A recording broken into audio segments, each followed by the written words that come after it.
This is it. The end. Part 4 of Eric Hoffer's The True Believer. I hope we've all done your reading for this week, because we're counting on it. Yeah, because it's very straightforward. It's short and straightforward, and like usual, wonderful. It almost leaves you with very little to comment on, other than Hoffer. Read Hoffer straight. Yeah, I guess if I had to summarize, maybe you can critique this summary. We'll summarize it quickly, and then we can talk about something else. I guess this part talks about more of the structure of how mass movements are made and run, which starts with the men of words who break down the old order, and the fanatics who take over when the men of words are too cowardly to continue following their words with deeds. The fanatics come in and actually do the crazy things for you. The Joker, if you will. Yeah. Their element is chaos. They are agents of chaos. I'm an agent of chaos. I wouldn't know what to do with a car if they got one. And then the next people that follow the agents of chaos are the men of action, as they kind of take the order and make it into a working system. I guess they kind of make it into a functioning revolution. I guess they make the positions, and they don't implement it via kind of enthusiasm, but by simple routine, and then it just kind of stabilizes there and becomes a system, a society, and then it kind of laxes down a little bit, and individuals can emerge again after this period of great change.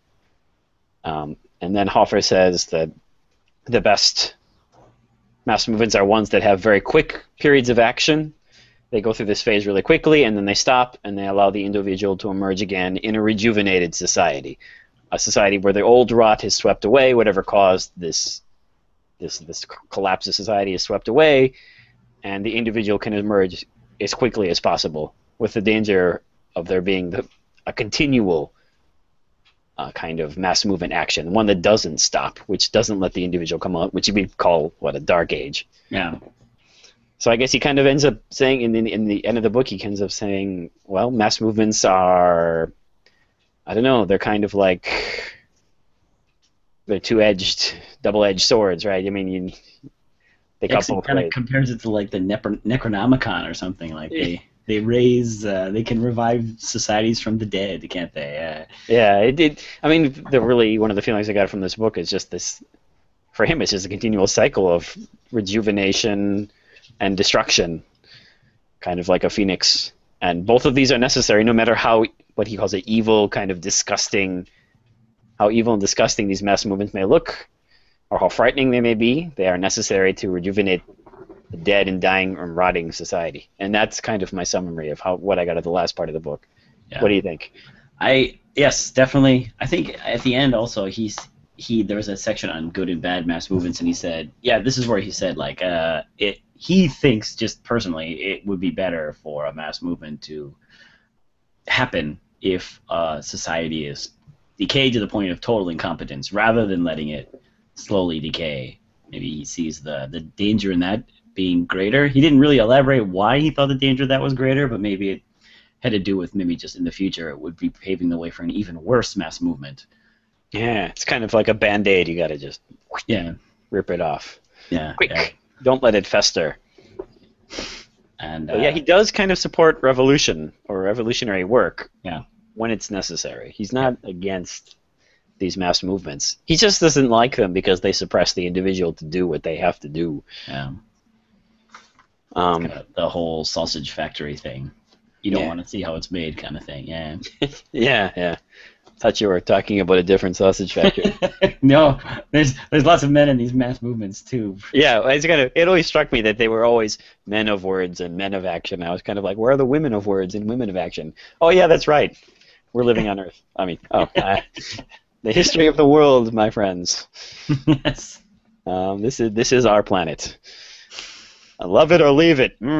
What is that Onion series? Our Terrible Planet or whatever. Yeah, Our Terrible Planet. I love that series. That's a great series. Or Horrifying Planet, I think, or something. I can't remember. Yeah. Yeah, I guess they were not allowed to be women of words and women Yeah. of action. They are just almost non-existent, and that's probably not their fault. Um, but I guess the people that I was most sympathetic with, and The I guess all intellectuals. of, yeah, of course, it's the men of words. Oh yeah, me too. I'm sorry. I just like how the whole thing is just weird. Like it's this comedic aspect to it in the sense that the men of words, the intellectuals, are doing one thing, and then the other people take it another way. The fanatics take it another way, and the men of action take it another way. They're all pulling in different directions, and it just ends up kind of flattening out in this end mass movement. Yeah, I don't know. Like I sat and thought about the men of words for a while, and I don't know. I like them because they're kind of playing this game of don't break the ice. Right, and you're all chipping away at the different corners of society, and then all of a sudden it goes, and they're like all shocked. Yeah, Whoa, whoa! I didn't know that was going to happen. And it it's like reminds the me of tipping point. Yeah, the tipping point. yeah. They hit a tipping point. Oh my God! It's like a Jenga game. Uh, so I like it reminds me of what Nietzsche said that the prejudice of philosophers is that they think everyone is like them, Mm. and then when the philosophers do their deeds, which is I don't know, chipping away at the world with words, and then they look back and they're like, hey buddies, come on guys, let's go, let's supplant this with reason, and they're all kind of like he looks back and he sees their eyes and they're all like seething and drooling, and he's like, wait a minute. What? It's kind of like he's almost like strangely autistic in a way that he wasn't able to get it. Like he's like, we're all playing on the same team, right? But Yeah, he didn't have an adequate psychology of everyone else around him, right? He didn't get it. He thought that they were actually trying to figure out the truth, yeah. right? But I they like weren't. how Hoffer says like. I like how he phrased it too. Is like they're like the intellectuals like yes freedom, let's fight for freedom. Everyone around's like yeah freedom, let's have freedom, and then like right at the end, right when the ice breaks, right we find out the terrible truth. Those freedom and two very different things to very different people. Um, Yeah, I don't know. It kind of it's comedic. It's funny. yeah, Um, and he talks about even in this, what is this, written in 1950 or 60? I can't remember when one of those decades. Um, talks about even then, like people always talking about how revolutions are hijacked, and yeah, then yeah, he's like, yeah, they're really not hijacked. It was really never about that in the first place. The intellectuals they just thought that's what it was about, yeah. which sadly reminds me of the Arab Spring in a slight way. Now, I mean, if Hoffer were around now, I'm sure he'd kind of be nudging me over to the Arab Spring, and he'd be like, well, see, it wasn't always just about, purple fingers and freedom and democracy and goodwill toward men. And he probably would have chuckled a little bit. Maybe, I don't know, he thought it was funny that everyone thought that's what it was about. I mean, just this inability to see what's really going on, that, like, it's like thinking that Dead or Alive Beach Volleyball is about, video game mechanics and playing volleyball, right? Or that, like, cleaning in Japan is actually about getting things clean. Or, like, when a religious zealot tries to prove that Christ is real, you're just kind of like, well, you don't get it, do you, right? I mean, or, like, like that you think that TV is about conveying information, right? That's just like a happy byproduct. They're trying to sell you things, right? And then sometimes through the Coca-Cola, you get like a little bit of information somewhere in there, right? But you got to be careful because like none of this was really ever made to do what it seemingly is trying to do. I like that, which made me just kind of, I don't know. This whole book is filled with It's irrationality, right? irrationality. And I agree. Like I kind of look at it and I don't know. This is not exactly in the right wavelength, but it reminded me very much of like Plato's bronze-souled people. Yes, I was always thinking about this. I don't know. I think Plato might have interpreted the bronze-souled a little bit different than Hoffer would have, but I mean, the similar wavelengths here, and like it was tough for me to accept the bronze-souled people in Plato, and like it reminded me of what you said in Nietzsche, like in the Gay Science 2, I think it's section 2, he says Nietzsche says his own personal bias against mankind is he assumes always that everyone has an intellectual conscience, and he's always shocked again and again and again to find out that they don't. They really don't care about the truth. They really don't care about finding out the most best supported option to think things through. They don't care about this. They just care about like propping up their faith, finding something that's going to give them a sense of belonging rather than what's true or what could be best in the future. Yeah, I mean, what it feels like is like, well, truth may get through, but that's just like a happy byproduct of something else. Like, well, yeah, we kind of got to the truth, but that really wasn't the game we were playing. I made me think that like a stable system, a stable society, is not one that's aiming at the truth. It's just aiming at one in which people can be comfortable. Yeah. And things that make you comfortable, for example, belief in human equality. Yeah. Maybe Hoffer would say, well, that makes a stable society. I mean, it almost like, in a way, again, it makes me think of Plato's Republic, where in the sense that like he's got this big top-down thing where all these guys are at the top, and they kind of, their job is to engineer the society so that like these bronze-souled guys, just by doing their everyday life, are still able to not be bad people. You know what I mean? Like, so, like, Plato would just take this. I think Plato would take this and be like, yeah, cool, great, thank you for this. I'm going to give this to all my gold-souled people. They're going to start to reorganize society so that the frustrated have a sense of belonging, but at the same time don't interfere with the proper moral workings of our gold-souled people. I mean, there is a bit of evil in this book, which is what I love about Hoffer. There's evil inside of him. I can sense it, which I love him for. There's like, because he says, like, well, this is what the British did wrong in India. Yeah. If only the British had connected the Indian intellectuals with the British Empire. If only they had done that, they could have ruled India forever. Huzzah!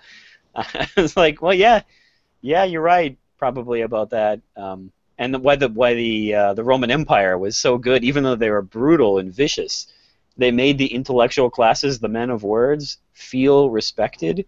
Yeah. And therefore, they didn't pave the way for this kind of resentment to build. Which, again, that reminded me of Plato too. But maybe like Plato could take this book to be like a great like addition to his leaders. He'd be like, after that, all those 10 years of geometry, then you're going to be reading a couple books. This will be one of them. And he would say, like, remember this thing about the two cities again. I hate to go back to the two cities again, but his idea was, well, in a city you can't have two cities, which is a rich city and a poor city. But maybe we could expand that and say, well, you have to be careful not to have two intellectual classes. One with and one unconnected to the powers that be, right? He'd be like, well, you can't have that either. So thank you for telling all the people in power that, Hoffer. Now they know. Yes. Now they're going to suck up to the intellectuals, but fortunately that didn't happen. The people in power have not been sucking up to the intellectuals much, at least in the States anyway. Although I couldn't help but thinking, like, in Japan, he even mentions this a little bit, like, the intellectuals are, I don't know, maybe this is changing, but intellectuals in general are given these kind of, they're expected to be in positions of power. They're like, oh, you went to Tokyo University, well, you should be in government. Boom, automatically, right? I mean, like, you deserve that level of height in our state because you're an intellectual. And if you're not serving the state, having learned so much, you're screwed up somehow, right? It fits in. I'm not going to say this is, I don't know. I wish I had more data on this, but it feels like there's not a huge enough group of disgruntled intellectuals in Japan. It seems like a lot of them have been placated by being respected, by being put in positions of power.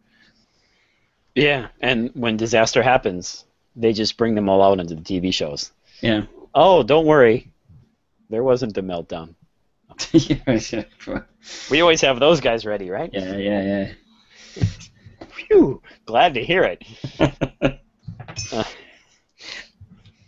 About the intellectuals, I think what Hoffer said about how their main desire was to be recognized. Yeah. Can I make? What do you think? Can I make a small change to this? Okay. maybe their, wouldn't he say something more like their main desire is to be recognized as smarter than the average man, smarter, not just to be recognized, because I think your common folk, I mean, they want to be recognized too, but they want to just be recognized as part of the group. Yeah. If they're not recognized as part of the group, then they get this feeling of loneliness and desperation. They want to join. But he just uses the word recognized. And, I would have liked him to add recognized as superior, recognized as more creative, recognized as more intelligent, or something. They kind of have, yeah. And if they need that recognition almost more, that recognition of intellectual superiority more than anything else. Yes. They have a hole in their soul. Yes. They kind of want this, they want this, they want to be approved of for their, well, maybe he might say their self-expression, their self-realization, their pursuit of the truth, whereas I guess your common folk don't really care about that. They just, they just want to make sure that they have a meaningful role in the group, I guess, is basically it. As long as they know they're part of the group, they can count themselves as part of the group, and they have a meaningful role in that group. They want to be able to fit in, which, doesn't that make you think of Plato? Yeah, I know. His state was all about finding a place for you. I know. Like, mind your own business. Yeah. But the secret behind that is, well, we're going to give you a place. Yeah. A place to be. And that's where you fit. Don't have to think about that anymore. We did that for you. It seems like Plato was like a guy who really, just judging on his Republic, it really understood this, though, as opposed to a lot of intellectuals that, like Hoffer might mention here. He seemed to desperately want to fit all these people in to this tight, compact system. But on the other hand, too, I mean, his philosopher who walked out of the cave seemed to be quite an individualist. In the sense, this is a very strange word to be using for such ancient times, but in the sense that he didn't want to go back to the city, or wherever. He didn't want to go back in the cave because he was just going to look at the forms forever, and he's going to throw everyone off and just pursue the truth. Yeah, I guess that's kind of where I wanted to go a little bit. It was, where is the individual left here? In Hoffer's world, where is the... Because they're the successful people, they can kind of stand alone, I guess. But what is left of the individual? It seems like, well, he's basically going to say, like, look, the individual just isn't strong enough to stand up against intense pressure from groups or fanatics. They're not as strong as the fanatics because they're driven by blind, arrogant faith in the ultimate truth of what they're doing. They can never be as cruel as the fanatics because they have self-doubt, right? They're aware of themselves. They'll give in to pressure more easily because of the self-doubt, right? They're aware that everything isn't 100%. So where does like the lone individual philosopher stand in here? The creative, active individual. Does he only come out after the end of these mass movements, and then the flowering of this revolution happens, where the types of individuals that were made in this revolution kind of allowed to spread out, and then they appear after the revolution, and that's where they come, the outstanding individuals? It's very Nietzschean picture you're painting there, early gay science. But yeah, I guess he sometimes paints the individuals as if they have any hope, they're almost standing in 4D, as opposed to like normal people who are standing in like 3D. These intellectuals are somehow using time. They're able to transcend time. They're able to look back at traditions of freedom in order to prop them up into the future. I mean, I was wondering how loose he was using the word group throughout this book, and I don't know. He bounces. He's not quite clear, but maybe he does kind of suggest that you can associate yourself with a tradition, even though no one is around you, and it stretches back into the past. I mean, what do you think, though? I mean, if to make this even more complicated, what would Hoffer say to the Stoics, Epictetus? I mean, Epictetus is kind of saying, well, as long as you know your duty and you know what's in your control and what's not in your control, he thought that could make you strong enough to function alone, to be a beast or a god or a philosopher, right? One of them. But it seems like Hoffer wants to say to him, no, people are too weak to do that, or at least most of them are, just way too weak to be able. They need desperately to be a functioning part of something. They need recognition, and they can't take the pain of the failure in their life. They're too social to be something like a stoic. Oh boy. I mean, it Even rings the true. intellectuals desperately crave for him. Recognition, yeah. Recognition, some kind of recognition from authority or something. Yeah. I mean, these are kind of the flowerings of the revolution too. So, what happens to like the isolated individual? To him, it seems like he's a very weak pushover. Can you survive alone? Maybe he would say, "Well, yeah, you could be a stoic, but Yeah. good luck. Yeah. You're just history has shown again and again you're not strong enough to do that." I think that would be the long and short of it, wouldn't it? I mean, I don't think you would deny at all like the stoic, like a stoic solution to this. I mean, that you could just kind of retreat into reason, retreat into what you can control, and just be satisfied with that. But he says like you get this feeling that you become an atom, unsupported, and maybe after a while you might start thinking you're the crazy one. And everyone else is the one who's been ones who've been talking sense all this time. I don't want to throw out the possibility of using reason to create your own support. Oh, I think that's definitely possible. I think you would just say we're not. Most people, at the very least, most people are just simply not strong enough to do this. Yeah. It's Oh yeah, I totally agree. It's kind of at the end of the book, I was kind of he starts suggesting that at first he said like these frustrated people get into these mass movements and then push them forward, but toward the end of the book he's kind of like, well, the masses just in general don't want for example what the intellectual wants. The masses just even in general want this community, want this purpose, want this belonging, and if you take that away from them, they get upset and start storming the gates. I was thinking of Plato too. I imagine it was almost like the people in Plato's cave, like Socrates went down in the cave and then like he started like loosening the chains on the handcuffs, and then like somebody was like, wait a second, these cuffs are too loose. Get over here. We need tighter cuffs, right? Something's really strange here. Yeah, I feel uncomfortable. Yeah, you gotta tighten these up. I mean, but that's the picture he paints, isn't it? Like the masses aren't upset about the corruption; they're upset about the cuffs are too loose. I know, it was shocking to read the passages when he says, well, people rebel when a regime is not strong enough. Yeah. Right? They didn't give them enough of the sense of the community. And the revolution happens and it gets even tighter, even more fanatical, until it loosens up later along the line. Right? It's kind of, it was a really depressing picture because you kind of want to think of these freedom fighters. They come and they make a hippie freedom zone after they're done. But no, no. The regime wasn't strong enough. It wasn't evil enough. Yeah. He also says, the intellectual kind of. I really focused on this intellectual section too because it was the most interesting section I thought in all of Part 4.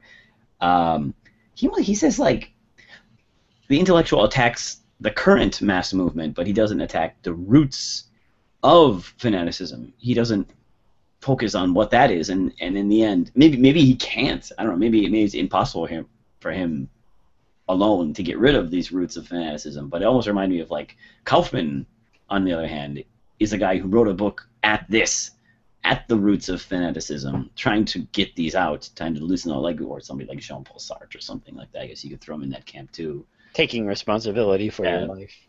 Yeah. But I just like that section where maybe it kind of also suggests the possibility that like you could attack the roots of fanaticism, and at the end of the book he says like fanaticism was kind of an invention. Yeah. But he quotes a historian who says this, doesn't he? An invention of Judeo-Christian invention between 3000 BC and 1400 AD. I don't know if Hoffer explicitly believes this, but like I guess it suggests that we could kind of attack the very roots of it and try to get rid of it. Whether that be good or bad, I don't know. I don't know. Maybe Hoffer doesn't think it's all bad. Maybe we should keep some of it. I don't know. I guess these fanatic guys who take control of these movements, they are doing some of the sausage producing that wouldn't get done with some of these intellectual guys. Yeah, because what happens when intellectuals get together is they just end up talking. Yeah. And that's all that happens. Like videos don't get made or anything. No, I don't know what you're talking about. This channel is just making tons of real videos, not discussion videos. Yeah. Not only It's those. all invisible. Yeah.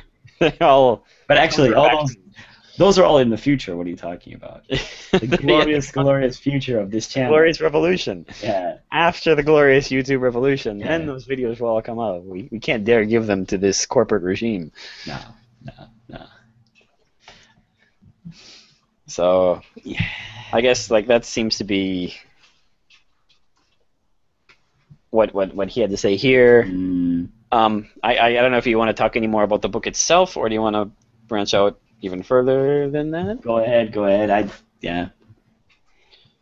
Well, just to make another quick connection, I'll just talk about the book a little bit and then move on. I love Nietzsche's Human Ulti Human, section 465, when he says, again, a nation usually rejuvenates itself on the political sickbed and rediscovers its spirit when it gradually lost in seeking for an assertion of power. Culture owes this above all to the ages of political weakness. So Nietzsche says too here, political weakness. Well, in this sense, I guess a mass movement, the weakness of when the mass movement laxes, individualism is allowed to flourish again. And this section ends section 481 when he says it's really long, but so when people engage in politics, he says the most prominent talents are continually sacrificed on the altar of the fatherland or the national thirst for honor, whereas previously other spheres of activity were open to those talents now devoured by politics. I guess this really works in well with what Hoffer is on about how when a mass movement is active, culture seems to stifle and to be kind of dead, just like in the Nazi regime. There wasn't really a flowering of culture, which disturbed Hitler, apparently. I'd hate to disappoint Hitler, too. Yeah, well, everyone does. And then I love this last one. And to repeat, public opinion's private indolence. Yeah. Yes. Which takes on a new meaning. Yeah, certainly does. Seems like laziness kind of works its way into here too a little bit. Oh yeah. So other than that, I want to kind of break free of the book a little bit. Didn't you also think, like, speaking of Nietzsche's Human Ulti Human, and also what is it?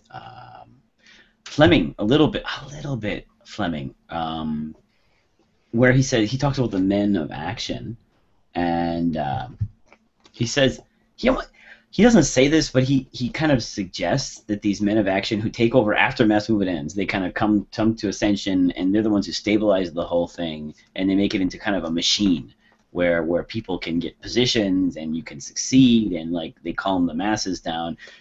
I don't know.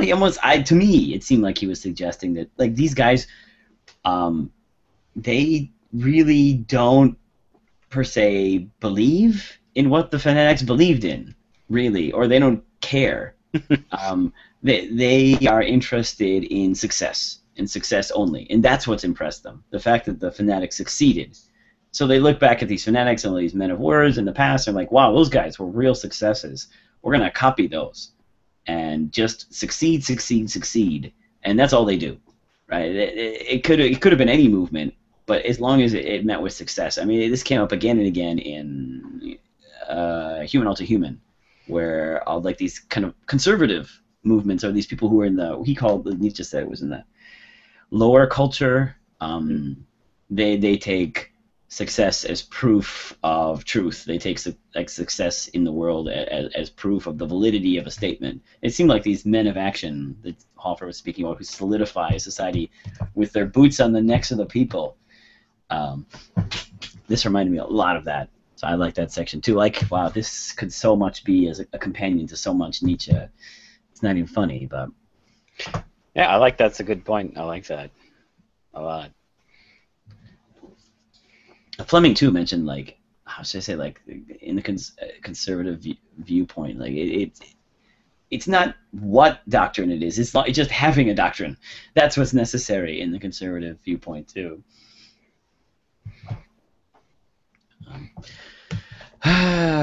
But I kind of want to. I don't know about you, but I definitely want to bring this back. Maybe if later when we do even genealogy of morals, Yeah. I want to think a lot more about his.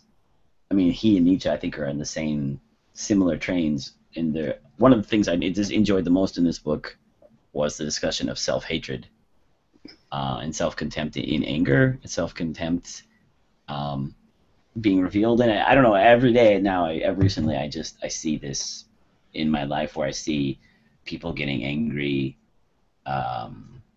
angry for no reason other than that it's got to be a kind of self-contempt. And I'll give you a real dangerous example right out of my own life.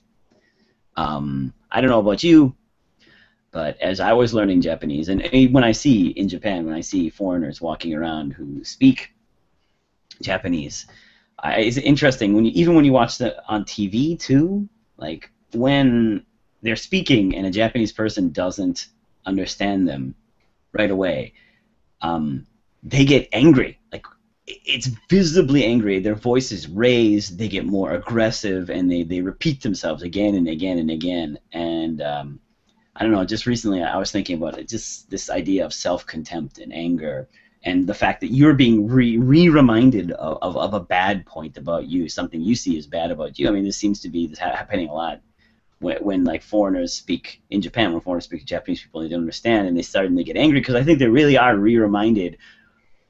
It's thrown back at them, their inability to speak Japanese as well as they think they can, as well as they'd like to, and it is angering. It's really, really angering. I experienced it myself.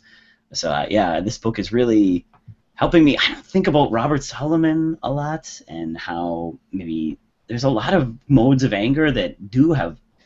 There's rational anger, but there's a lot of like this Connected to irrational. responsibility. Yes, exactly right. Regrets and Yes. resentment are connected to deep feelings of responsibility, Yes. especially about wrong decisions you've made. Yes. Oh, yes. That's what I felt. I thought the same thing about Solomon. I was thinking a lot about Solomon in the sense that I think you could expand that anger section quite a bit and analyze what might be called like irrational modes of anger or irrational or modes of anger that they should be toned down, that are very much present in everyday life, even though there is, I'm still on page of Solomon, the fact there is rational anger. There are things you should be angry at, but there's so much of anger, and it's even mixed together with rational anger, this kind of irrational side of anger, so much of it. And I think Hoffer's, wow, just by reading this book, it helps you kind of see how this is in your own life, and it helps you work through this.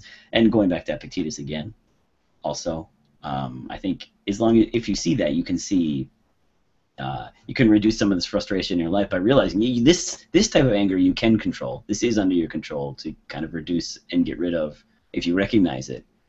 So wow, I don't know. All these thoughts are flashing in my mind this week about like our previous 4 or 5 books.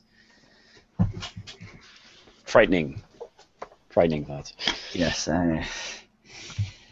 Yeah, I could go into more detailed stories about people I know, but I won't do that on the YouTubes. Okay. I just want to try to take this and look at the modern world a little bit. So I just want to get your opinion on if what you think I'm going to say here is on the right track or not. So I have this great book. One of it is called The Paradox of Choice. I have that book. Why More is Less by Barry Schwartz. It's really interesting, but he says something really interesting here about modern society. So choices, he says, choices have expressive functions only to the extent that we can make them freely. He says, for example, consider the marital vow to stay together for better or for worse till death do us part. If you have no way to get out of a marriage, marital commitment is not a statement about you, it's a statement about society. if divorce is legal, but the social and religious sanctions against it are so powerful that anyone who leaves a marriage becomes a pariah, your marital commitment again says more about society than it does about you.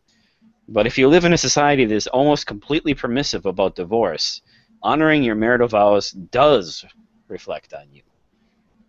So in a society that becomes increasingly permissive, you're forced to take more and more responsibility about every single facet of your life, right? You're kind of like in this Starbucks like hell, where you've Or got Subway. or Subway hell, right? You just got 1,000 choices, and each one of them kind of speaks a little bit about you: the kind of hair you have, the clothes you wear, the people you relate to, the job you take, the place you live, right?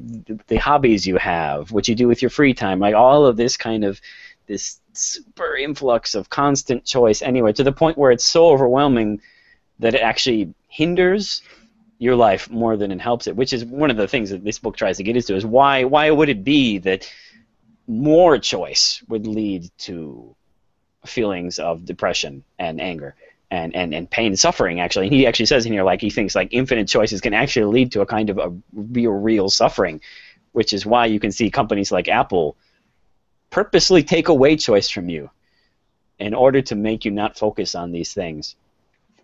So in this world too, like, choices reflect you, and doesn't that just that first part here? I'll stop here and say, in a society where choices reflect you, doesn't that remind you of what Nietzsche said about the new world is? The new world is a world of comparison. It's a world of being compared and comparing other value structures, right? Everyone in the open free world is comparing every different form of life to another one.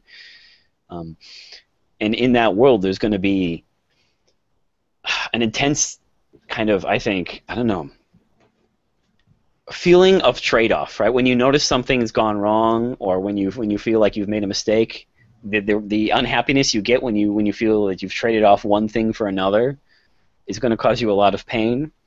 And especially if you don't succeed in your own eyes, right? You start engaging in kind of counterfactuals, which he brings up in here too. He says, but you don't often engage in counterfactuals when things are going okay. You don't often, when you're happy, you don't start sitting there in a cafe thinking about, why wouldn't it be great if I would live in Paris, right? It's usually when things are going wrong, you start engaging in counterfactuals. We start thinking, well, wouldn't it be, I should have done this, I should have done that, and you get in this like spiral, this negative spiral. Take the bomb out of Gotham, find the coffee shop. Yeah, right. He said, I should have did that first. Yeah. Who knows what kind of counterfactuals Bruce Wayne was thinking in Florence. And when that happens, I guess, when you have unlimited choice and you live in a society that tells you that it's not a fixed system.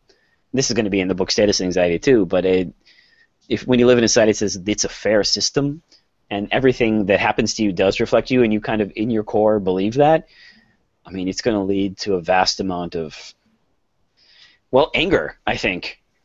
And so from that point, I started looking up a well-known psychological statement that depression is anger turned inwards. Right? It's often said that depression is anger turned inside at yourself. So I'll give you these facts. Depression is on the increase all over the world. In America, if you were born after 1955, the likelihood you will suffer from major depression is 3 times greater. 30 million Americans are taking antidepressants. 1 in 10 Americans are suffering from depression. 1 in 6 British might be suffering from depression. There's this kind of rising trend of mental illness, especially in the modern and the industrialized world. And this is often talked about, this kind of income, right? When you get above a certain income level, happiness stops. The more money you get doesn't give you more happiness.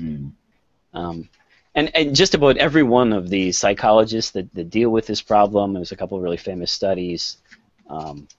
Robert E. Lane is one of the most famous ones, but every one of them constantly talk about the lack of social stability, social networks are one of the main factors that cause this. A lack of a social system is one of the things that causes this. So let me just give you a little bit of a. This is the Dark Ages America. This is by Morris Berman, a well-known doomsday sayer, but interesting guy. But he's talking about Robert Putnam's book, Bowling Alone. Mm. Okay, so this is the state of kind of the the system in America, right? So he says, these data reveal that during the last third of the 20th century, all forms of social capital fell off in America. Americans have, he says, become dramatically disconnected from family, friends, neighbors, and social structures. This has happened in every walk of life across all sections of the population, irrespective of gender, race, class, and educational background. Tens of thousands of community groups have vanished from 1973 to 1994. More than one-third of our social infrastructure vanished. Church groups, union membership, dinners at home with friends, bridge clubs have all been decimated.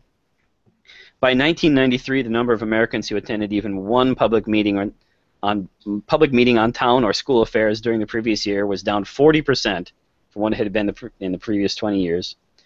In the mid-70s, Americans entertained friends at home at an average of 14 or 15 times per year. By the late 90s, that figure had dropped by 45%. Between 1985 and 1999, there was a 30% decline in the readiness of Americans to make new friends. By 1993, 63% stated that most people couldn't be trusted. In 1993, 63% stated that most people couldn't be trusted, whereas in 1964, 77% of people interviewed said that most people could be trusted. Oh. So decline in social trust has been especially steep among the young. From 1990 to 1996, violent, aggressive driving has shot up 50%. Mm.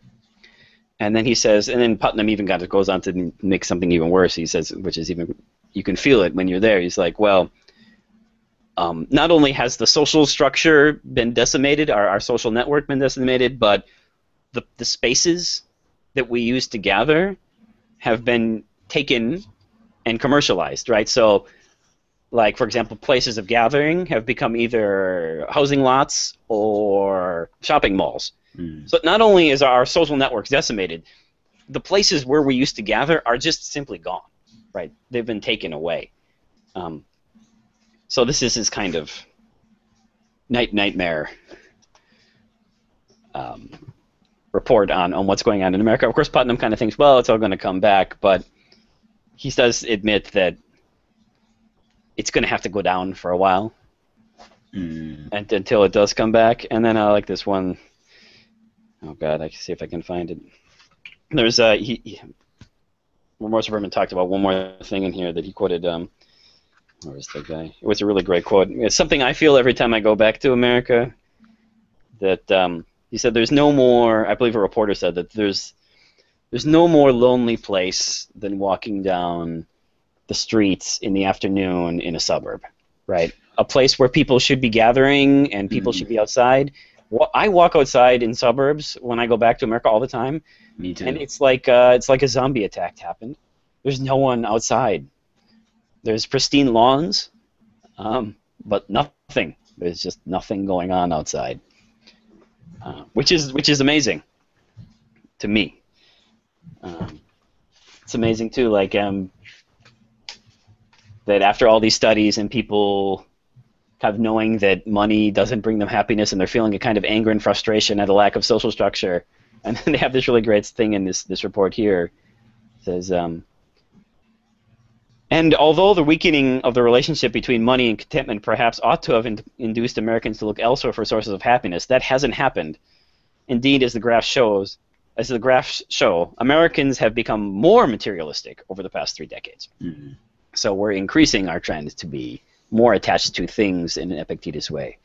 So it seems like, in a very critical way, I guess if you look at all the graphs, I have a couple of graphs I brought up myself. I printed out myself. Union participation, child labor participation, volunteering is at an all-time low in 2013 or 14. We did an all-time low in volunteering in the United States. Wow, I didn't know that. Home ownership is down for, I think, about the 7th year in a row. Well, you can thank a lot of the stuff, but it's down to levels. It's down to both the same levels it was in 1995. So we've kind of regressed in home ownership. And I just this doesn't have much to do with what I'm kind of trying to push here, but I just like it has something to do with Epictetus and what Hoffer is kind of saying. Like, this is the medium family income in $2001 in 1953. Okay, so these are on the same levels, right? Okay. So in $2001 in 1953, this was the average income, $24,000. Okay. And in 2001, the average family income in 2001 was $51,000. So the average income has basically doubled. And then they asked a really interesting, different question. They asked them, average income identified by adults as enough to fulfill all your dreams. They asked these people in both of these years. So in 1987, people said that the income that was enough to fulfill all their dreams was $50,000. And in 1994, it's $102,000. A strange number. Okay.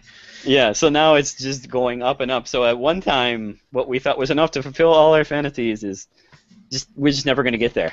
Yeah, I mean, it seems like you're just pushing the bar higher and higher because it's not satisfying them no matter how much they get. So I guess what I'm trying to say is that America is suffering from an intense breakdown of social networks mixed with a kind of, well, in some aspects, a staggering economy and a rising rate of depression as a result of frustration, the staggering economy, and no social network to back it up. And this is what almost every psychologist in here says, is basically the social networks that should be here are not there. So what if I were to say, well, couldn't we use this to say, well, isn't that the reason why mass movements are on the rise in America? And by mass movements, I'll say it, the 99% movement, the Tea Party, atheism, feminism, gay rights, they didn't emerge from nothing. So, I mean, would it be fair to say that using a Hoffer-type analysis, and this is going to be kind of not which one is right or wrong, just looking as to why mass movements could be forming up, do you think that America is kind of not ready for revolution, but it's certainly open to these kind of sweeping mass movements? Oh boy, it almost relates to the latest Cracked podcast too, about tipping points too, doesn't it? About they actually brought this stuff up about gay marriage. This debate just kind of exploded recently, and it wasn't on anyone's mind for a long time, and just boom, it exploded. They seem to suggest had to do with also marketing, information technology too. I mean, I'm sure that's a big part of it also. But no, on a Hoffer type analysis, I would say, yeah. I mean, these people are ready for a movement, ready to be part of something. Or how about the religious revival that occurred in the 90s? Yeah. I mean, like, after all the intellectuals had done their best at doing don't break the ice, and they broke the ice a little bit, and with social networks decimated, what did they do? They ran back to Christianity, right? And everyone's like, well, God can't be dead. He's alive and kicking, which kind of is depressing. And again, I mean, like, I'm sorry, new atheists, but I don't know if part of me really belongs with Hoffer when I'm like, well, I mean, you can't argue your way out of religion sometimes, right? Oh, very Karl Marx, yes. But no, I get that. Yeah, I know. This is the part that's so difficult. Because everything in the real world is going to be mixed. I mean, this way of looking at the world is not going to be the only way, but it's certainly an interesting way. Even Hoffer himself. I mean, every one of these movements is going to be mixed by PR, foreign investments, spying. What would you say about this then? What if I took that and modified it a little bit? And because remember, like how Hoffer says, like the intellectuals are the ones who break down mass movements. So I guess in a way you could argue people out of a religion, but you wouldn't be arguing them out of the need to fill that with just another fanaticism, whatever it may be. I suppose, like, after chipping away and making it seem ridiculous to more and more people, that finally they loosen it up, and then they just run to something else. They just run to something else, be it whatever, some kind of social movement, some kind of, I don't know, maybe they all play Puzzles and Dragons. I don't know. I mean, I don't mean to pick on this guy, but I was watching that call-in talk show, the Atheist Experience, Yeah. recently, and a guy called in and he said, "Yeah, I don't know, how I feel about this, but like sometimes when I'm reading like Spinoza and these other people, it feels like they're right to me sometimes." And then Matt Dillahunty's like, "Feels like what proof do they have? What did they say? I mean, who cares what you feel like?" And he's like, "Well, yeah, it just seems like people keep on coming up with this religion idea. There's a base to the world." And he's like, "Well, what does that even mean?" He's like, "Well, I don't know. It feels like it's right." And he said, "In the same way, like I used to be religious, but then atheism just kind of felt right to me. It felt like it was right? It just felt good." And it, like nobody said it, but I knew that this guy wasn't an atheist, and he really wasn't religious per se. Yeah. He Very was honest. Yeah, he was just a guy who went around feeling things. Yeah. And he wasn't really rationally any part of anything. This is like, I mean, there was a backlash from this. This was kind of some of the stuff that left me a little iffy about like early Malcolm Gladwell, Blink. I think a lot of people read Blink and they're like, yes, now I can just follow whatever I feel because that's my Blink. What are you talking about? My Blink is right. Well, yes. Hopefully you were like an expert in like 20 years in one specific subject to do that. But yeah. I think some people kind of misread or tried to take it that way. I think that was the attraction for a lot of people. Trust your gut. If atheism feels right, follow that. And then if Christianity feels right, follow that too. Yeah, well, I mean, to a probably very depressing degree, a lot of both sides is not filled with people that are just sitting down there reading logical arguments all day. Yeah. Those don't feel much sometimes. Yeah. Yeah. I mean, they're really, some of them, I mean, okay, I'll admit it, I think some of them are just really, they're sycophants to people like Matt Dillahunty and TJ. They like that kind of personality. It's just another big cult of personality. I'll say it's a TV personality cult. Just like the religious talking heads, the people there aren't worshiping God even per se. They're worshiping a religious talking head. Yeah. And then when Christopher Hitchens came on TV, sometimes it was a kind of cult of personality of the four horsemen of the apocalypse, mostly three. Yeah. But it kind of becomes a personality cult, which is frightening. I totally agree. Yes. I don't know. It felt very much like just a lot of people were just in the new wave because it seemed kind of cool. Maybe what they said kind of appealed at an intuitive level, so they're like, yeah, I'll go with this. I don't know. Maybe it just feels like when I say this, I feel like I'm walking on very thin ice. I don't know. I feel resistance in myself to saying this. Just here's my bias again. I kind of feel like Nietzsche felt. It's absurd, but I almost kind of feel like, well, no, they weighed the options. They studied the arguments, and they determined Christianity or atheism was true. But yeah, that's probably not what happened. Yeah, I don't know. Well, I mean, if you do believe that, I think you will be continually disappointed. Oh yeah, definitely. But there are people like that, though. Yeah.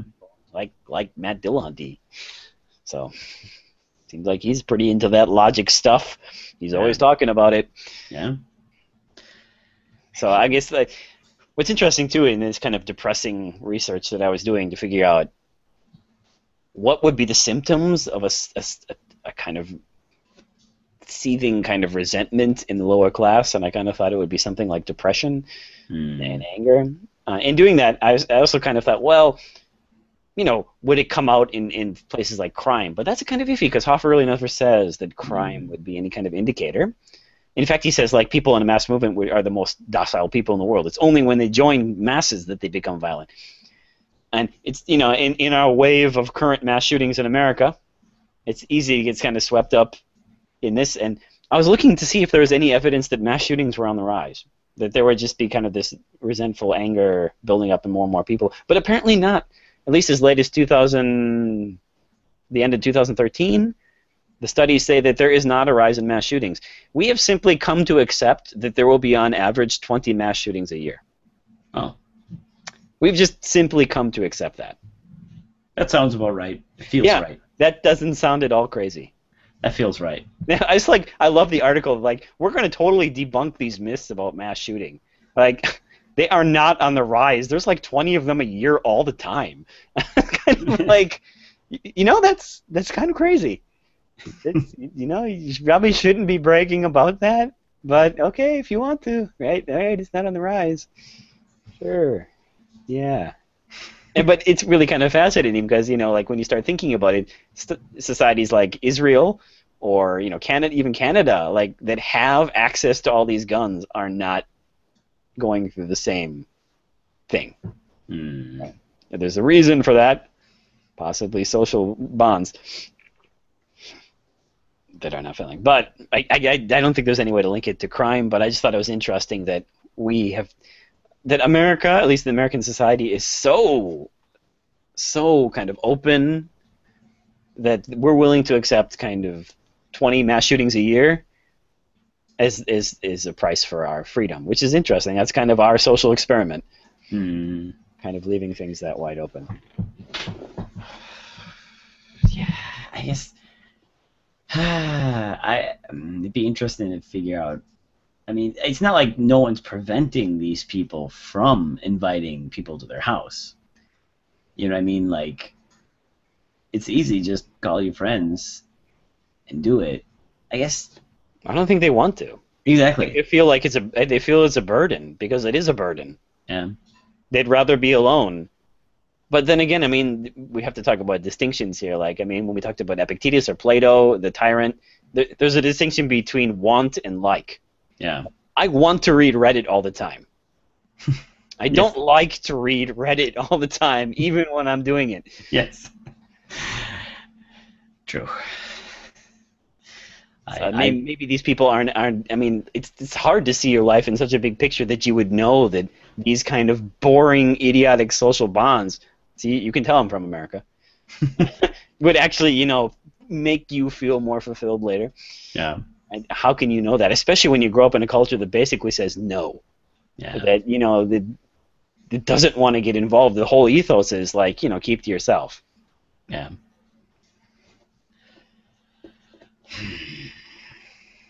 Yeah. I agree. I mean, I think that's probably it. They just don't want to hang out because it's interfering with their personal time. And well, I mean, if you want to ask my reason, I think it's also partially to blame on TV. Just what we do. TV is just a separating thing. I mean, just one of our main forms of activity. The actors on TV are my friends. No, I'm sorry. They are not your friends. But they talk to me. Yeah. Yeah, they talk to you, but they talk to a lot of other people too. Oh. Just like, the girls in Love Plus. They talk to a lot. They get around. They talk to everyone. They talk to everyone. I mean, TV, just the TV culture, the separate culture. I don't think people see the value in social bonds.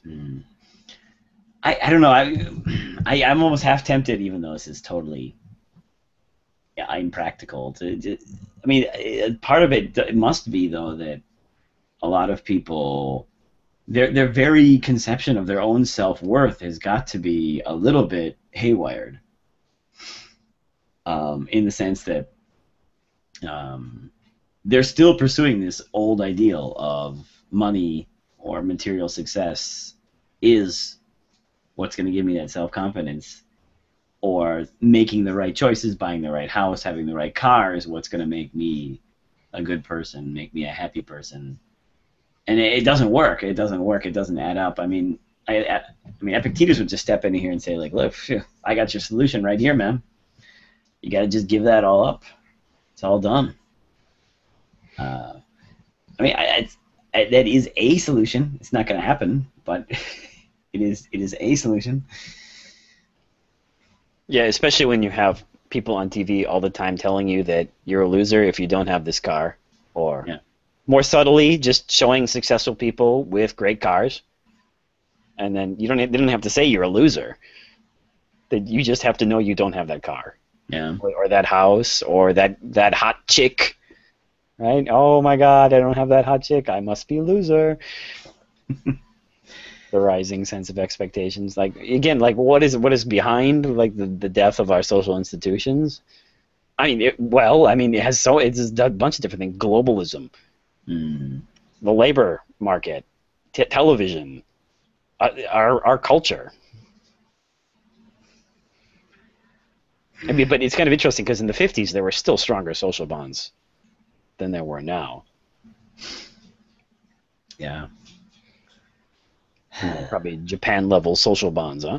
Yeah, I would imagine. Yeah, I mean, like the way kind of some things in Japan work now, that they're breaking down. Yeah, I mean, it's not just America. Every country in the world is suffering, just in different levels. And you can tell social bonds are breaking down in Japan too, and they don't know how to deal with that. And I don't know what we're going to do either. I mean, once social bonds are gone and you've taken away for spaces for people to meet and gather, what do? Well, I think one thing that happens is people find different spots, like the internet, Yeah. like Reddit. But I don't know. One wonders if Reddit can be good enough. Mm. Is your buddy on Reddit the same as your buddy down the block? I doubt it, Yeah. I don't but think the guy in Reddit's going to be there when you're sick. I mean, I guess I don't know. But it's gonna have to. I mean, if it's gonna be anything, it's gonna be the fact that you're gonna have to go out and create them yourself. I mean, I don't know. You start your local movie club. You start your local book reading club, and you just have people come, and you said you do it yourself instead of expecting the system to lay them down for you. Yeah. Which means, like, looking past other people's faults and tolerating them and not hating people all the time, like I Wow, would never do. that's not gonna happen then. Yeah. Yeah.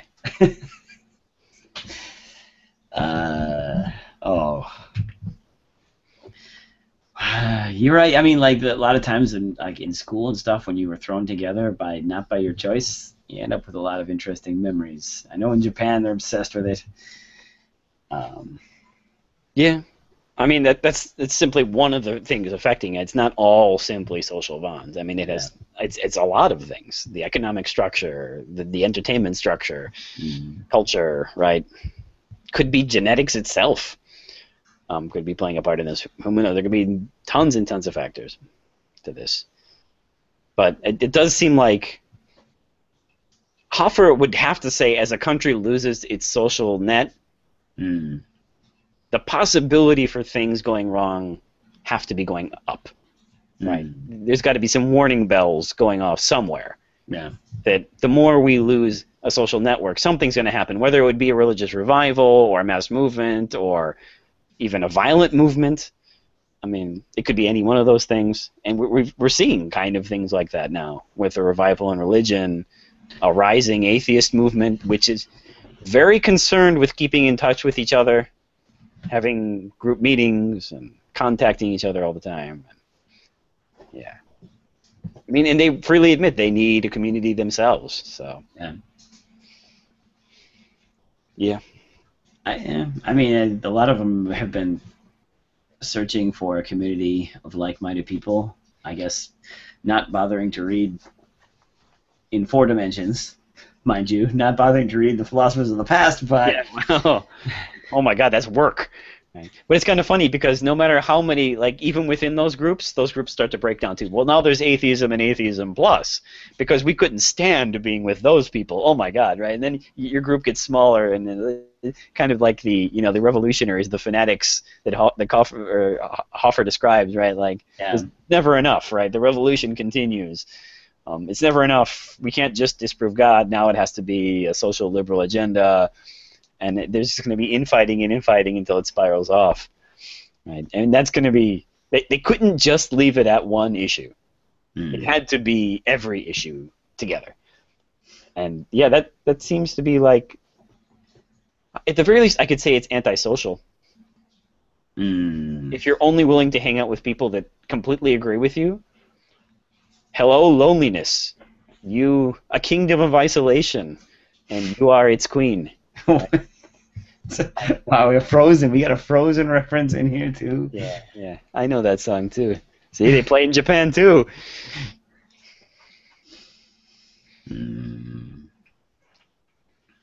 But it kind of made me think about these things in the current state of kind of a breakdown of social institutions. But, I mean, that's not, I don't know. These are just speculations on my part, because there are rising communities, too. Yeah. And, I don't know, some, like Hoffer would gladly say, some things need to be destroyed. Old, rotting institutions need to be destroyed. Yeah.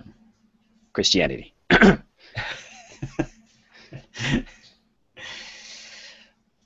I agree. All right. Okay. Yes.